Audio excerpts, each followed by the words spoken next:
Welcome to this Educast, monitoring Cisco video environments, correlating network, platform, and endpoint telemetry, sponsored by Nectar and Telecom Reseller.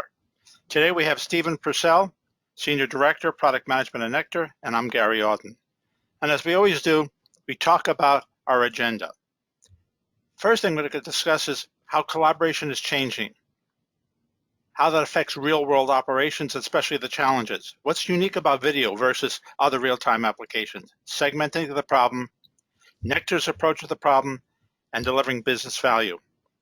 As we've pointed out, and you've seen in the past, there's a lot of growth in video conferencing, but you really need to monitor it, measure it, and mitigate the problems because more and more people are preferring to work with video conferencing. So let's start off with the first slide. Video conferencing has become very popular. What has happened in the market? Would you speak about the new platforms, multiple networks, endpoints, and vendors, please, Stephen? So the challenge that's happened in the market right now is there's a large portion of the markets have moved to the cloud. And so a lot of customers are feeling the pain of that as the call control for video has moved up out of their control from the on-prem solutions that they're used to in the past. Instead of having a single platform that a end user or a company subscribes to, there are multi-vendor environments for these video calling solutions that will actually bridge together, and you can have, say, Cisco and Microsoft or other different types of video conferencing that happens across multiple vendors in the same call.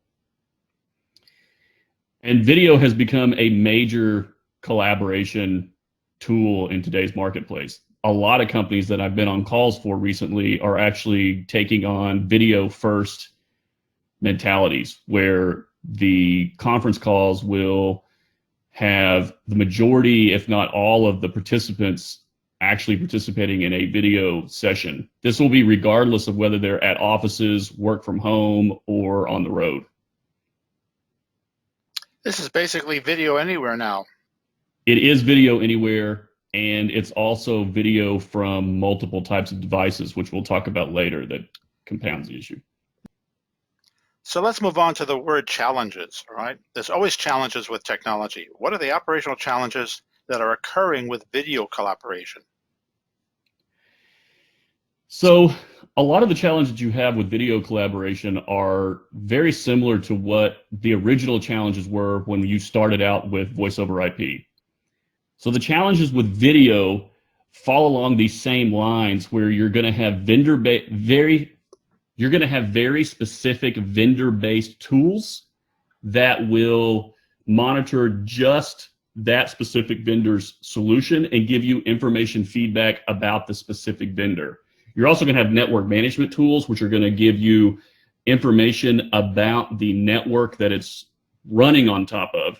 But there's not necessarily going to be any information about that, about the voice and video environment.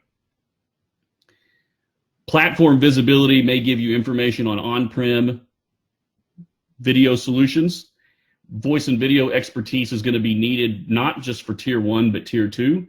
And that's going to be a blending of those where you may have video challenges that are going to be different than your voice challenges. And then end user behavior. End user behavior is probably one of the biggest impacts to video there is. Because there are so many different modalities you can actually have an endpoint on, whether it be a hard phone, whether it be a video device, whether it be their own phone in their hand, or the PC and what's running on that PC can have probably the biggest impact to the actual experience for a company's video solution. As we move forward, what are the user expectations then of video conferencing? Because if it's not what I want, I'm not going to use it. Correct. So like you can see on this slide here, video is very personal. Before, when you had voice conferences only, no one could actually see the user. But now that you're interacting with someone in a more face-to-face fashion over video, people tend to see it a lot differently. It's kind of strange because you can have a face-to-face meeting And it doesn't feel the same, and I don't know if you've experienced this, as when you're on a screen with someone looking at you. It's almost like people feel like when you took a photo of them, and you know, people want to get dressed up and make sure you look perfectly, or the experience is great, but there's a real kind of vanity to video where it seems almost like someone's taking a picture of you. And so having a perfect Netflix, YouTube HD-like experience is what people think that experience should be like for video calls. And then you have technology challenges. So when you add the complexity of what am I running this video on top of, that adds a whole new level of complexity to how the performance of the video is being impacted. I could be running I could have too many open windows on my PC, for example. It's actually slowing my PC down and causing, video impact. I have a cell phone that may be older than somebody else's phone who's newer, and I may not get as good quality. Maybe I'm hanging off of Wi-Fi compared to the cell network. There's a ton of different challenges you'll experience from endpoints today. I think that's an important point when you talk about technology challenges. Your last bullet, buffering. And I'm so used to buffering with streaming that I would not tolerate that with a live video chat. Is it correct? Right, because when you're trying to have a video conference, because voice is such a smaller footprint, it's easier to be more real time with a collaborating with someone over voice. That when you introduce video into it, if there's any delay at all, it's almost like the old days where you would have delay on a voice line and then you would wait for the response back, and it was kind of like talking over a CB radio. In video, it compounds that problem even worse because you can actually see the person sitting in front of you, and if there's any type of delay coming back, it really hampers that call. I'm going to ask you personal questions. When you see video and it's pixelating, do you find you prefer to just have the voice than a pixelating picture? I think most people, for example, will actually turn video off.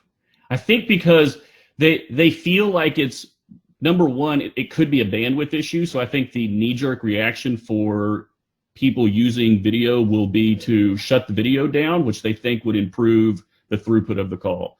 And then second, I think it's distracting.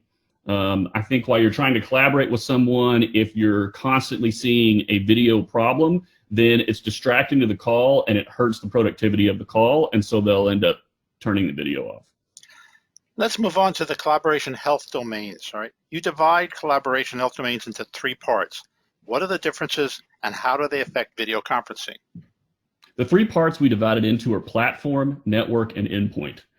The differences are the platform is the actual platform that the video system runs on top of.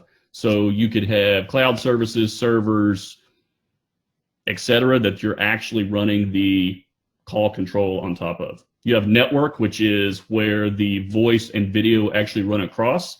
And then you have the endpoint, which is the device you're using to run collaboration on.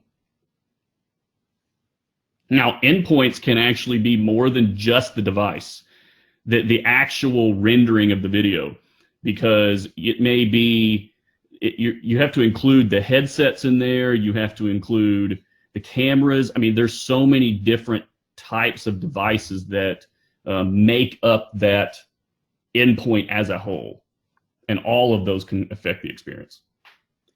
There are different vendors for platforms, different vendors for networks, endpoints. How do you pull it all together into a sort of global view? Because what you're telling me is that lots of people, even outside my organization, that are my partners, my vendors, and so forth, will want to do video with me, but yet they may have a different set of products than I have. Yeah, so we want to start with kind of the core of what we're doing here, which is foundation, diagnostics, and perspective, and then how those fit into monitoring, reporting, and diagnostics. So what foundation is going to do is it's going to give you really deep insights into platforms and network. It's going to give you deep insights into the call control itself. so that you can see what's the performance of sessions, how's the actual calling environment performing, what's happening with it on a day-to-day basis. And then Diagnostics is going to be able to dive down into the details of exactly what's happening on the network. So how are things flowing on the wire? What's the latency and packet loss that you may be experiencing? How is it flowing through the network, which is just as important? Is it taking the path that it's supposed to through the network?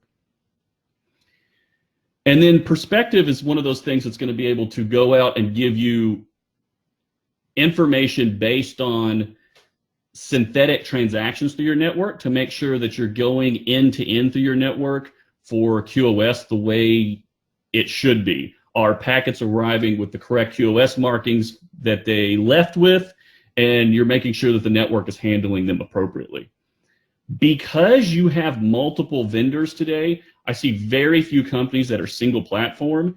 You're able to take this solution and look at it cross-platform. In one view, I can see calls that go between vendors over different network components. These can be inbound or outbound through specific SIP trunks using different endpoints in the environment, whether those be Plantronics, Jabber, or Logitech. When you talk about all of this, are you saying that I can see this in real time rather than after the call is done, like a call detail recording? Right. I think that's important to take note of, as the reporting aspect of this. Not only does it give you traditional post-call reporting and reporting based on what's happening within your environment, but this solution actually lets you see calls as they're in flight. So there are video calls that can be taking place, say, in a Cisco meeting server environment, and I can see those calls as they're happening in real time. So someone in operations can then go in and react to what's happening for calls taking place right now. You have the words Nectar Foundation here. Enterprises need a foundation for monitoring and reporting about video cooperation. What is the Nectar Foundation? So Nectar Foundation is what's going to give you traditional unified communications monitoring across multiple vendors. And the way we're doing that is we're putting in what you see here, which is kind of like a layer cake view, where I'm looking at a call between two people and giving you all of the information about that, regardless of what platform it's set on. You can see here Russell was using a headset over a laptop to call me where I was actually sitting on a physical phone on a desk. You can see that below at the very bottom, Russell was connected to Wi-Fi, I was connected to a wired port, and then the call control, which is the platform in the middle here, which is what servers did Russell connect to in order to link over to the Cisco system that my phone's actually connected to and what path that took. Foundation really gives you a holistic view of your entire voice and video environment so that you can see how it's performing, how it's impacting user experience, and make very detailed decisions as to what to do about certain issues that are happening in the environment. You know, one of the questions I would have is, as an operator of a video collaboration session, what kind of details should be reported? What are examples? Yeah, so this is an example of the live video sessions that we talked about earlier. You're going to want to know things like source to destination for these specific video calls, and you're going to want to know which side of the call could be having issues. And then the way we're showing this here is we're actually breaking it down, not only about what's happening with the video, but also what's happening with voice, and then breaking those two streams out. So on the top, I'm showing video metrics, and on the bottom, I'm showing audio metrics, and I'm showing them both directions. And I can very quickly see where we have degradation on this call, where I'm actually showing you here on this red bar that the quality indicator has hit a threshold for that specific video metric coming from the source of who placed the call. That gets into the next question. Once a problem has been determined, what kind of diagnostics are necessary to mitigate the problem? So this is our diagnostic solution where we're actually able to see calls in flight on the wire in a customer environment. And I'm going to be able to look at not only the audio, but also the video, because if there's a chance that both of the media takes a separate path, I'm able to see that. And what I'm doing here is I'm actually looking at the network and what's happening with the network at the same time these calls are taking place. So for live calls and historic calls, I can go back in and see how did the network itself affect this call. Because just looking at the platform, which is what traditional UC monitoring tools do, isn't enough to then dive into what was actually taking place on the network while this call was taking place. Would this help me with the finger pointing and reducing that problem? Absolutely. So it not only helps in finger pointing internally, but it can help with finger pointing externally. So I'll know immediately whether it was the actual platform itself in the call environment that was having an issue, or whether it was something within the network that was impairing the call. And if you use diagnostics to actually do what we call bracketing the SBC, so I can see the raw SIP as it's coming in from a service provider, and I know that if I'm having SIP problems for outbound calls, is it happening on my side of the network or is it happening on the provider's side of the network? And it's one thing that SIP providers have actually said that they like, because at the end of the day, your provider wants you to have a good experience. And if you're not having a good experience, they want to rectify that problem as quickly as possible. And if you're able to provide details to show them it's actually happening on their side of the SIP trunk, and you can give that to them, they're able to rectify that problem faster than they were if they're just starting to troubleshoot without much data. The word perspective pops up on the screen. How does Nectar's perspective actually resolve a lot of these issues? So we'll resolve a lot of these issues because we're taking a look at it in two ways. One, you can look at call quality information before you even deploy your voice or video network. The perspective agents can sit around the network and talk to each other, place phone calls, make sure that the network is performing the way it's supposed to, make sure call quality is performing the way it's supposed to before you ever deploy your first endpoint. The second thing you can do with this is companies will leave these active after a voice system and video system has been deployed, so they can guarantee during off-peak hours that nothing changes and calls are flowing the way they're supposed to, so that when they come back in the morning, they already know whether calls are going to be working the way they're supposed to or not. But it really gives you a very low overhead solution to guarantee call quality that isn't impacting anything in your calling platform. Now, we've talked a lot about technology and all the solutions, but if I'm budgeting for this, I need some business value out of this. I'm investing in video collaboration, monitoring, and reporting. How do I justify that? Would you provide some points about that? Yeah, so you're going to have kind of three areas here. You're going to have your enterprise IT area for voice and video support teams. You're going to have voice and video managed service providers. And then you also have UCaaS and hosted collaboration providers. So for your enterprise IT groups, this is going to bring a lot of benefit to not only tier 1, tier 2 help desk, but advanced end user support for your engineers. Your architects and your contact center managers are going to be able to provide. You're going to be able to provide detail for your collaboration architects, your contact center managers. Validating your ROI on your UC investment is incredibly important, and having the right data to show that it's performing the way it's supposed to is a key metric for an enterprise IT staff. You also want to be able to diagnose and troubleshoot issues quickly so they can help validate that ROI.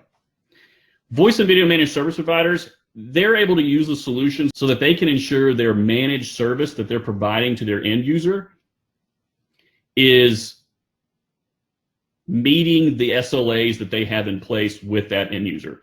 They're also able to provide expertise from their customer support specialists, their engineers, and their executive leadership. They're able to provide reporting based on what the voice and video solution is doing. And again, they're able to ensure the SLAs for outages against outages for their customers. I think one of the points that needs to be made here is if you build it well, monitor and mitigate the problems well, you increase the confidence of users in using this platform and this technology. Absolutely, because if the platform has issues, people will just by instinct use something else. I think everybody's experienced where most companies today have multiple collaboration platforms. And if one has even a hiccup of an issue, they'll just switch over and start using another one. And before you know it, the entire investment that you've made into that specific collaboration platform is being undermined by the fact that they've had a few issues and everyone will move over and just use a different one. And I'm wondering, I'm working on an article about shadow IT, and this makes me think of people doing shadow video conferencing, which I can't control as an IT organization.